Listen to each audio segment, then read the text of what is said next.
Attorney, gusto ko lang maging malinaw tayo. Wala mayroon kami dito. May CCTV fragment. Andyan si Carolina Astor at si Joy Santos. Kitang tinulak at naumpog sa bato. Asa ng full footage? Kulang to prove intent.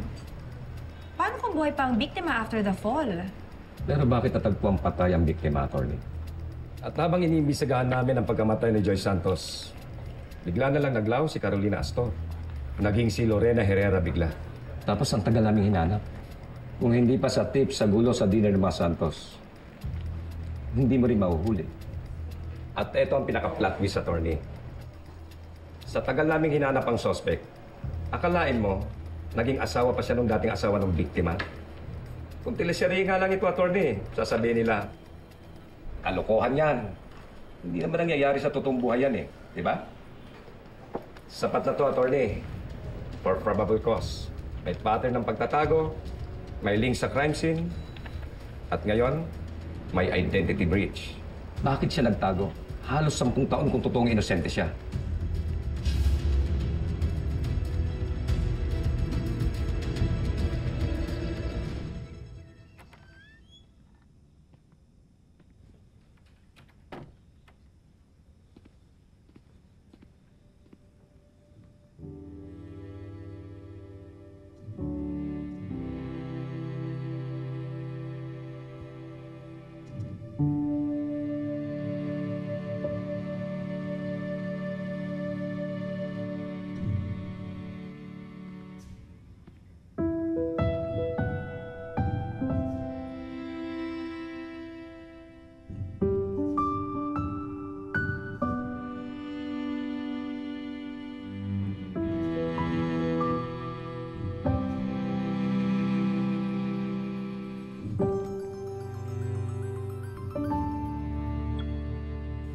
Hello?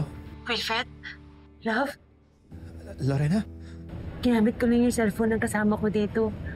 Gusto ko lang sana marinig yung boses mo eh. Kahit sandali lang. Nakusap na ba si Atty. De La Cruz? She says she'll fix this. Hahanapan niya ng paraan. Oo, kakaalis lang niya. Okay, that's good.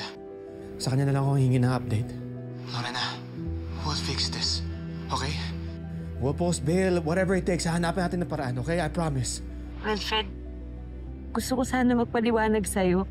Meron ka kasi mga hindi alam. Please, Wilfred, pag-usapan natin kapag pwede ka na. Mamaya mag-uusap tayo.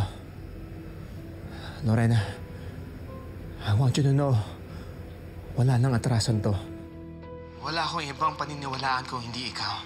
I know you didn't kill Joy. That's impossible. You're not that kind of person. And you're not that Carolina Astor. Pero Wilfred, ako si Carolina Astor. Pero yun lang yung totoo sa lahat ng mga kasinungalingan na paratang nila sa akin. Love, hintayin mo ako. Papaliwanag ako sa'yo. Marami ako mga tinatago pero inosente ako.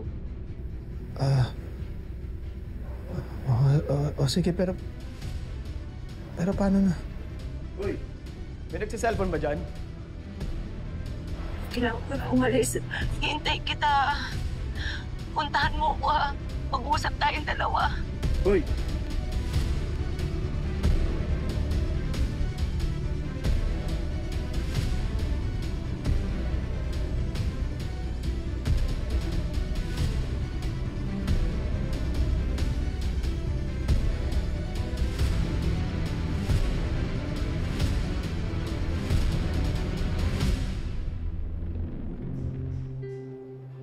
Mamaya mag-uusap tayo. Lorena, I want you to know, wala nang atrasan to. Wala akong ibang paniniwalaan kung hindi ikaw. Still yet to prove na siya nga ang nakapatay kay Joy. The facts are clear. For nearly a decade, she lived under a false name. Lorena Herrera. Now, Carolina Astor, she hid everything. Her past, her identity, tinago niyang lahat. Even from you. Oo, Inamin naman niya eh. Siya si Carolina. Pero yun lang daw ang totoo. Hindi pwede. She cannot have been the one that killed Joy. Hindi ako naniniwala doon. Wilfred, she lived a lie. For almost 10 years, she had every chance to tell the truth. Pero di niya nagawa yun. CCTV stills, witness affidavit, birth record, legal aliases. She didn't just hide everything. She buried it because she's being accused of murder. Murder ng late wife mo, Wilfred. No. Hindi magagawa yun ni Lorena. Hindi niya ako lulukoy. Wala ka nalaman sa Lorena sa... Wilfred, you need to understand. It's your late wife's life that was taken, and your new wife is the one being accused of killing her.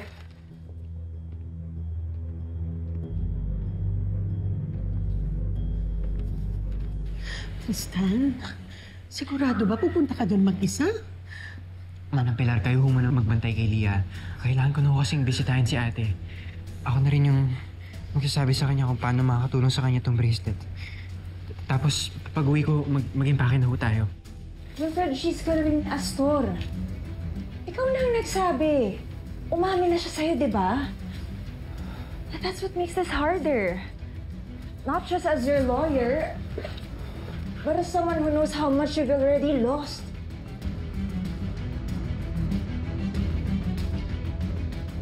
Kung nagawa niyang itago kung sino talaga siya sa'yo, yung buong pagkatao niya, ng halos 10 taon,